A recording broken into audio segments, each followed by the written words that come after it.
Hello everyone, শুভ সকাল সবাইকে। আজকের দিনটা শুরু করলাম 1 কাপ কুলেখাড়া পাতার রস খেয়ে। আজকে আমার মুড খুবই ভালো, তাই গান শুনতে শুনতে বসে বললাম সবজি কাটতে। আরে দাঁড়াও, দেখবে না কী সবজি রান্না হবে আজকে। এই দেখো, এত কচুর শাক কালকে বিকালে তুলেছিলাম। মেঘলা মেঘলা ওয়েদারে বেশি কিছু রান্না করতে ভালো লাগছে না, তো কচুর শাক আর এক রকম তরকারি রান্না করে রেখে দেবো। এখন প্রায় 10টা বাজে, এখন বানাবো চা। তারপর বড়মশাই উঠবে ঘুম থেকে।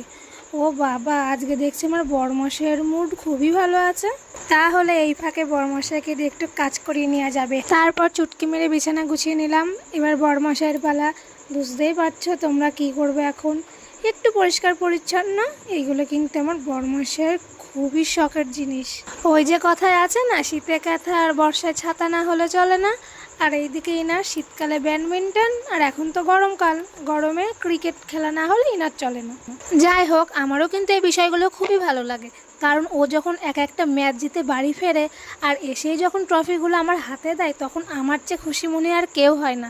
মানে তখন এতটা আনন্দ হয়, আমি তোমাদের বলে বোঝাতে পারছি না। আরে এইদিকে ইঁদুর মামা কি করেছে, এর জন্য ভাবি রান্না করার সময় আমি সবজি পাই না কেন। ভুলুবাবু চলে এসছে খেলা করতে, এত টানাটানি করেছে আমার টেডিকে নিয়ে, বেচারা কান্নায় শুরু করে দিয়েছে। আর এই দেখো বাকি সঙ্গভঙ্গ, এটার আবার রোগ হয়েছে, তাই অপারেশন চলছে গাইস। যাই হোক, কোনোরকমভাবে ঠিক হলো। অনেক হাসাহাসি আড্ডা ইয়ার্কি করে দুপুরের এই ঘর গোছানোর কাজ প্রায় শেষ হলো। ভাই আবার আমসত্ত্ব খাচ্ছিল, তাই একটু চেয়ে খেয়ে নিলাম। আমসত্ত্ব খেতে তো আমার বেশ ভালো লাগে। নাও একটু তুমিও খাও। ছাদে ওঠার জন্য তো আমাদের কোনো সিঁড়ি নেই, তাই এইভাবেই উঠছে ছাদে। এখন ঘুড়ি উড়াবে, তো সামনে তো রথ আসছে, তো কে কে ঘুড়ি উড়াও রথের দিন বলো। আমার তো খুব ভালো লাগে দেখতে, উড়াতে তো পারি না, শুধু দেখেই তাকিয়ে তাকিয়ে। সকালবেলায় ছোলা ভিজিয়েছিলাম মুড়ি দিয়ে খাবো বলে, তা কি মনে হলো এখন আর মুড়ি দিয়ে খেতে ভালো লাগছে না, তাই ভাবছি সিদ্ধ করেই খাই। দিকে দেখো আমার শাশুড়ি মা রাতের খাবারে গোলা রুটি বানাচ্ছে।